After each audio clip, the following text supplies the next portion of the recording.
very irritating. Can you turn it down? I figured out you can turn it down. We've had this car for like a week. Yeah, but it's nice. It's therapeutic. Did you do it just to irritate me? No, I think it's How long have you known that you could turn it down for? Till quite recently. Yo. It lets you know that you're turning, that you're going somewhere. Yo, it's very loud. I'll turn it off. What? Oh, thanks. What are we driving?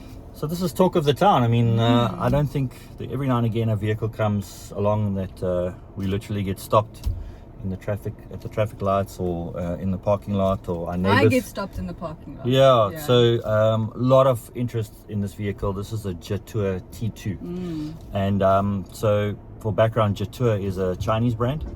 In China, it's owned by Chery Automotive, which is massive, obviously, but they operate independently in South Africa, so free of Chery South Africa. And we've actually been in one of their products before. There was the X70 before, and then they've got a dashing Jetour. I didn't love the X70. I didn't feel a good-looking vehicle, but I didn't feel it had a lot of substance. Didn't feel really well built for me. But T2. The order books are chock-a-block. I think I've heard stories of 7 to 8 months waiting list for Jetour T2, and then they've got the T1, which is slightly smaller. But yeah, so yeah, encouraging.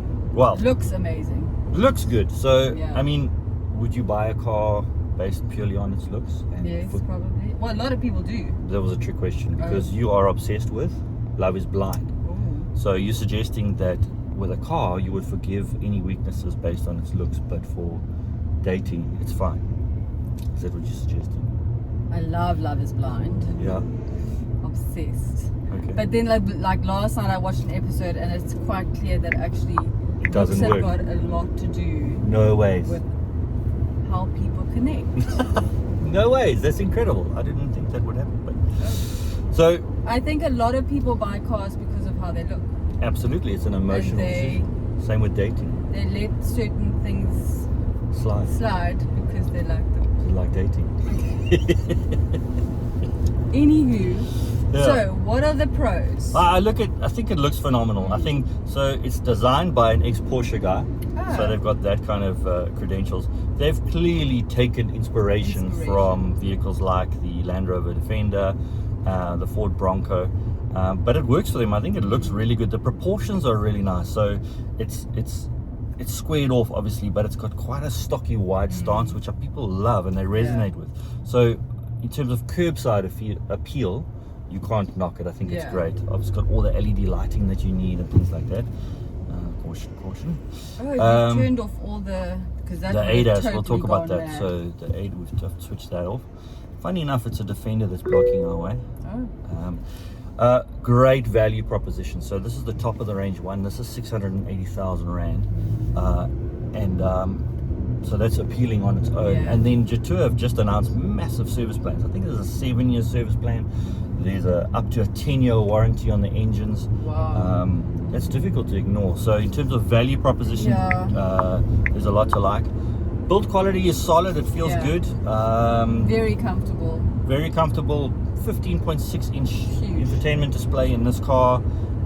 Decent space in the back. We'll talk about the luggage space just now. Yeah, there's a lot to like about it. Like the touch button, still not everything is in the... Except for? I mean, push buttons, not touch button. What do you call these? Oh, buttons. Buttons. Yeah. So not everything is in the display. Yeah. Except for? The volume button. But that's a con. Yeah. We're on positives. Okay, go to cons. Okay. But otherwise, yeah, I think it's great. Very nice. What are the cons? So there's no volume button. So there is a volume switch in the infotainment system, okay, and there's volume on the multifunction steering wheel. But if you've got your smartphone paired, which we do, Apple CarPlay, there's no volume button, so that disappears on the touchscreen, and there's no button here. So I'm in charge of the volume, which doesn't go down well in our house, especially with you or our daughter. The daughter, yeah, yes, she likes to play with the turn it up, turn it out, turn it up. So yeah, that's a design flaw for me, but it frustrated her. Funny enough, she noticed it within the first 5 straight away of being in the car. Yeah, so I mean that's a quirk. The other downsides. But you would let it slide because it looks good. Yeah. other downsides, ironically, they've copied the worst of the Defender's traits, which is blind spots. There's lots of blind spots in the rearview mirror. It's got a tailgate which opens, not a door, sorry, not a tailgate. And that opening is pretty narrow for a car this size, so which means the luggage space isn't as big as it could be. I can't unsee the plastic hinges, the fake plastic hinges on the door. I can't unsee that now that I've seen it.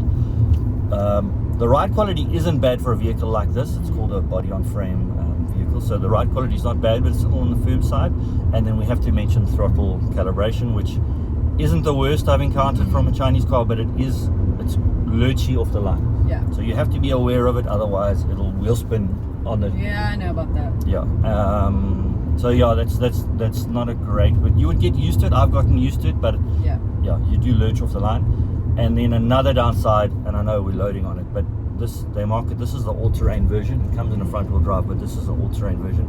This is definitely a soft roader. Yeah. It's not an all-terrain car. You've got loads of driving modes: rock, sand, an X mode that kind of overrides them all. But I mean, you could do gravel roads comfortably, but I certainly wouldn't be going too far. Well, you tried. I did try. We took it off-road. It's a clutch-based all-wheel drive system, which means anything to do with a clutch can overheat and slip and things like that. So it's definitely not a hardcore all-terrain vehicle. Yeah. Just no. I wouldn't take it out of Africa. Yeah, I certainly wouldn't. Yeah. South Africa. Yeah.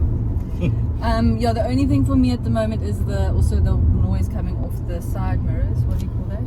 Yeah, wind noise from the side mirrors. But we have had that with other vehicles as well. So especially cars this shape and with side mirrors that shape, it tends to attract wind noise. But it has been quite noticeable in this car. Yeah.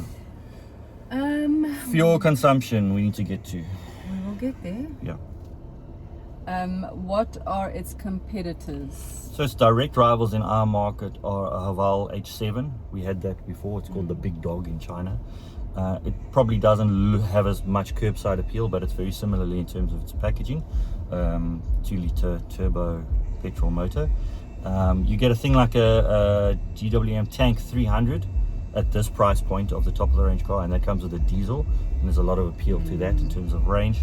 And then there's also a bike B30, a lot more powerful. It's a hybrid motor for the similar price. I haven't driven that yet, so I couldn't tell you what it's like. And then you get like entry-level Fortuners at this price, with a lot less kit than that. And Tiguan? No.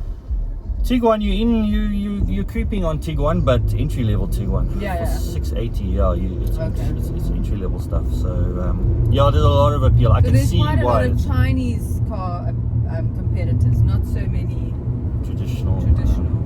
Yeah, well, not traditional. What they called legacy brands. So what's the fuel consumption? Unfortunately, and with my best intentions, I'm averaging 11.6, which is high. Look, it's a heavy vehicle. It weighs nearly two tons. It's obviously got the all-wheel drive system, and it's shaped like a box, so it's not particularly aerodynamic. But 11.6 liters per 100 kilometers is going to start hurting, I would think, in terms of visits to the fuel station. Well, what would a Fortuner fuel consumption? Well, that's a diesel. So, look, I think Fortuner off the top of my head, 2.4 GD6, you're going to get 10, maybe just under 10.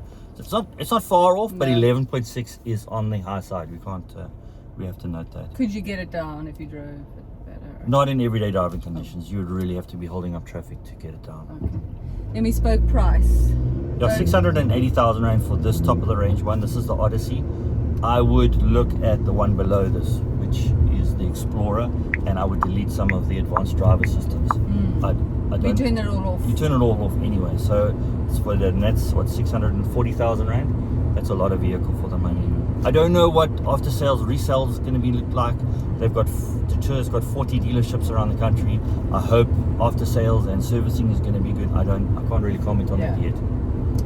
Cool, great car. Yeah, lovely. Would I buy one? Oh yeah, would you buy one?